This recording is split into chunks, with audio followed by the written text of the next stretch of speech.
咁廉貞祿咧就係講緊偏財祿、偏財星。呢個結構嚟講咧，可能六合彩喺呢世人入邊有機會中個3獎或者2獎都冇問題，甚至打工嘅時候喺香港打工可以超過10萬蚊一個月嘅收入。好啦，咁我哋而家嚟睇下呢一個命盤，呢一個係一個女命嘅命盤。咁呢一個命盤呢，其實就係一個好典型嘅出身平凡，但係佢喺工作上面可以做到有聲有色，一個白手興家嘅命盤。基本上呢個命盤好嘅地方就係唔會話出現太多嘅意外，唔會話無啦啦會俾人炒啊之類呢啲問題。但係調翻轉頭就係因為佢有啲安逸，所以佢唔會有太多嘅事業心。即使佢有咁嘅能力都好，佢都冇話想會發展佢自己嘅事業，話想爬到幾高咁樣。咁但係當然佢只要喺間公司入邊，佢一路好好做落去，佢自然就可以升到一啲主管位㗎啦。首先我哋睇吉化串連，吉化串連嘅佢有2條好強嘅串連。首先第一條由命宮領軍，命宮嘅天梁自化祿轉忌入交友宮。首先命宮嘅自化祿就係講緊佢個人會比較隨和，好多嘢冇乜所謂，接受能力高。但係反而咧諗啲嘢咧，可能成日諗啲嘢跳嚟跳去啊，一東一西咁樣。有自化權咧，就代表佢自己會好有自己嘅堅持，佢有自己嘅諗法。所以咁樣嘅人咧，佢出嚟嘅表現咧，就會係明明好似諗啲嘢好冇聚焦嘅，但係有時諗完之後咧，自己覺得係㗎啦，然之後就同人講呢樣嘢，呢樣嘢就真㗎啦。但係可能佢諗嘅嘢好冇 focus 嘅，然之後轉忌入交友宮。喺一個吉化嘅角度嚟睇，命宮化祿入交友宮固然係我會對朋友好嘅一面啦，我會用心擺落個朋友度。但係調翻轉頭嚟講，命宮呢個都係忌，係啦，命宮忌入交友宮就係我會好執着於朋友，佢對朋友會睇到比較重，所以呢個人係一個比較重視朋友嘅一個人，而佢重視朋友嘅方式係真係會俾好嘢佢，而唔係純粹單方面咁向朋友攞嘢。然之後子女宮同疾厄宮化祿去追，疾厄宮祿入交友宮就代表係佢身體上面佢會主動去揾朋友去相處啊，去同人哋出去食飯啊，去維護呢個朋友關係啦。咁命宮同疾厄宮交祿其實係講緊有懶嘅一面，因為啱啱講佢忌好弱，但係佢祿好強。咁呢個時候喺呢啲命主嚟講，好多嘢對佢嚟講好易做，係啦。然之後想要嘅嘢好易得到。既然做乜嘢都咁容易得到嘅情況下，都唔會有太大嘅拼搏心，反而係會比較懶。喺屋企嘅時候，可能冇咩事都唔會出街，淨係攤喺度成日都可以。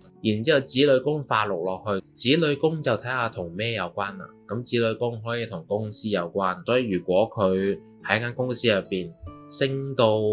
咁上下啦，然之後有下屬有員工啦，咁佢嘅子女宮呢係可以係佢嘅得力助手。啲子女宮即係員工會好知道呢個命主佢想要啲乜嘢，啲員工或者啲下屬會主動去滿足命主，幫佢搞掂晒所有嘢，所以佢會有好多得力助手。咁但係呢個命主呢，佢又唔會淨係俾啲員工自由發揮，佢係會同啲員工一齊落手落腳做，然之後真係會可能請下食飯啊、飲下嘢啊，對啲員工好好嘅一個人。轉忌去夫妻宮、兄弟宮交祿。咁佢有呢個員工嘅營運能力，有呢個下屬嘅營運能力之後呢，咁呢樣嘢可以直接幫到佢事業上面取得事業上面嘅成果，因為兄弟宮就係事業嘅成就，所以佢就可以好容易得到一班得力嘅員工，然之後透過呢啲員工嘅營運呢啲員工嘅之下，然之後佢就會有一個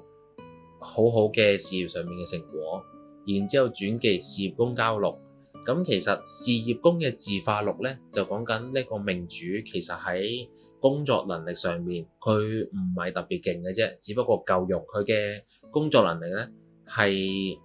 有啲飄忽嘅，有時呢就可以搞到偷偷冚，但係有時呢就可以好求其。但係調翻轉頭，佢喺工作上面佢嘅工作能力足夠用㗎啦，咁就可以繼續延伸轉忌落去，因為自化祿必然要轉忌。咁其實喺呢個情況下，好多嘢都可以係子女宮解決。咁其實只係一開頭做嘢嘅時候，需要用自己嘅能力嘅啫。然之後轉忌廉貞忌，福德宮交祿。福德宮嘅廉貞祿係一個比較特別嘅結構，係啦，因為福德宮係福德三方之一。然之後福德宮就係講福報啦。咁廉貞祿咧就係講緊偏財祿、偏財星。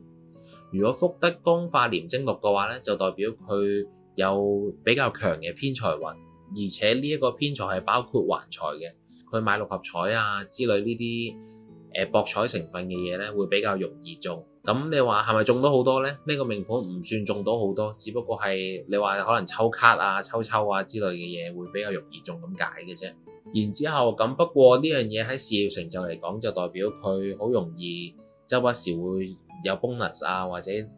人工佢會偏高。然之後福德宮落入父母宮咧，其實就係六出。廉貞祿咧，其實同玩有關嘅。福德宮嘅身心靈嘅靈啊嘛，所以如果福德宮化廉貞祿嘅話咧，就代表佢係一個比較貪玩多情嘅人。而且六出就講緊話明出嚟，就講緊出邊嘅人會見到佢有咁嘅一面，而且所以佢嘅情緒，佢開心嘅時候好容易響塊面嗰度會笑哈哈、笑騎騎咁樣，好樂觀啊，有咁樣嘅一面。然之後轉貪狼忌，貪狼遷移宮、財帛宮化祿落去，貪狼祿咧，亦都係另外一個偏財祿。咁如果啱啱話福德宮一個祿中獎唔係好多嘅時候，再加埋財帛宮，再加埋遷移宮落去咧，咁佢嘅中獎獎金就會偏多啦。喺呢個結構嚟講咧，可能六合彩喺呢世人入邊有機會中個3獎或者2獎都冇問題，因為福德宮同遷移宮都係一個比較強嘅橫財星。咁如果佢攞呢一個結構去做生意嘅話咧，咁就不得了啦。佢用呢個結構做生意嘅話咧，好容易就可以突然之間，可能佢中意玩啲嘢，諗到啲咩 idea 之後，佢走去賣，係啦，然之後佢攞呢樣嘢嚟創業，咁佢可以感染到好多嘅陌生人去體驗佢呢一樣嘢。有呢個能力唔代表佢會咁樣走去做，因為喺呢個命盤揾錢對佢嚟講唔係難度，佢亦都唔會點樣等錢使。雖然屋企係出身草根，田宅宮嘅結構首先係交友宮嘅丁太陰祿轉忌，然之後田宅宮月天機化祿串連新年忌3祿六出。雖然就係話佢屋企其實你話食飯啊之類冇問題，但係屋企唔會太有錢，好大機會阿爸阿媽都係一個上班族，因為家道冇串連偏財祿，咁唔夠呢個小康嘅條件都好。呢個命主佢自己出嚟社會做嘢嘅時候，佢就可以揾得翻咁樣嘅錢。佢係一個偏高嘅收入嘅一個人，咁而且佢嘅支出唔會太大。田宅宮串連遷移宮福德宮3忌，咁福德宮就係興趣嗜好。如果福德宮忌出嘅話呢，咁就係代表佢會為咗佢自己嘅興趣嗜好而使好多錢，係啦，尤其是忌入財帛宮，代表佢要為咗呢個興趣嗜好而俾錢啊嘛。然之後串連田宅宮嘅話呢，就代表佢俾呢個錢呢，可能一俾好大嘅，可能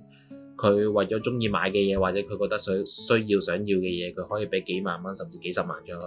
咁但係除咗呢樣嘢之外，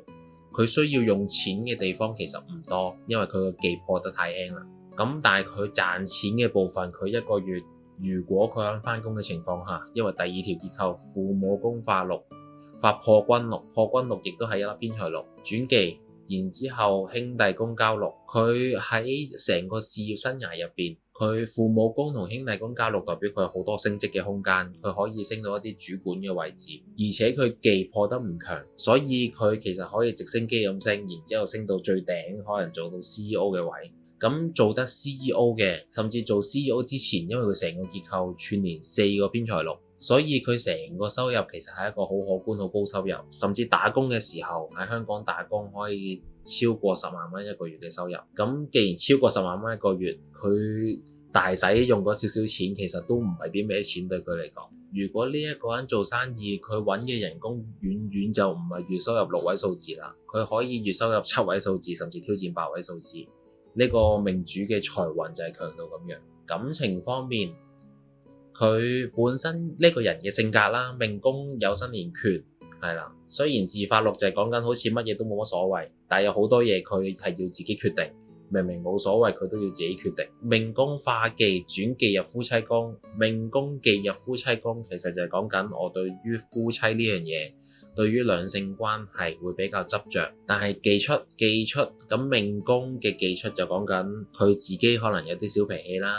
尤其是福德宮亦都忌出，福德宮直接化忌入遷移宮忌出，然之後再轉忌入財帛宮再忌出。咁啲脾氣其實係一個直來直往嘅人，一來佢冇忌入收藏宮位，收藏宮位係田宅宮、疾厄宮同兄弟宮，佢冇忌入收藏宮位，唔會話自己收埋喺個腦入邊諗好多嘢。一有啲咩咧，其實會直接喺塊面嗰度 show 出嚟，因為無論吉化又好，福德宮直接錄出；凶化又好，福德宮亦都係直接忌出。佢一有啲咩情緒啊，可能好快就會黑面，即刻就好爆出嚟噶啦。命宮化忌轉忌巨門忌咧，可能講啲嘢仲要會比較難聽。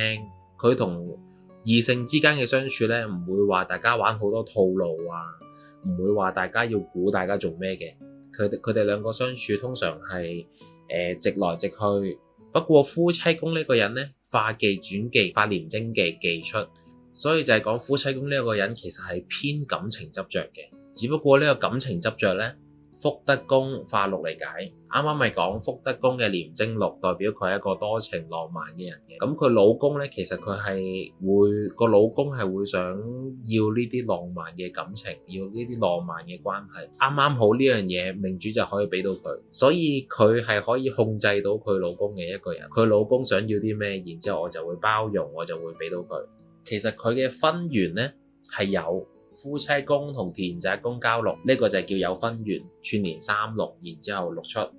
佢哋要結婚呢，甚至乎夫妻宮祿出，佢哋可以閃婚。喺22至32呢個大運就好大機會結婚㗎啦。尤其是2019年田宅宮化祿入流年嘅田宅，或者2022年夫妻宮化祿入流年嘅夫妻，2019年嘅機會會大啲，因為2019年嘅時候，本身夫妻宮喺大運化祿入大運嘅事業宮，照大運嘅夫妻宮，呢個係大運上面嘅正入照應。然之後2019年嘅時候，流年田宅宮正入助應，大運冇契應嘅流年嚟補。咁2019年係最大機會結婚嘅時候。咁如果2019年冇結到婚嘅，咁2022年都有機會，因為夫妻宮正入流年嘅夫妻宮。但係因為呢個吉化嘅結構比較偏弱，所以結完婚之後，雖然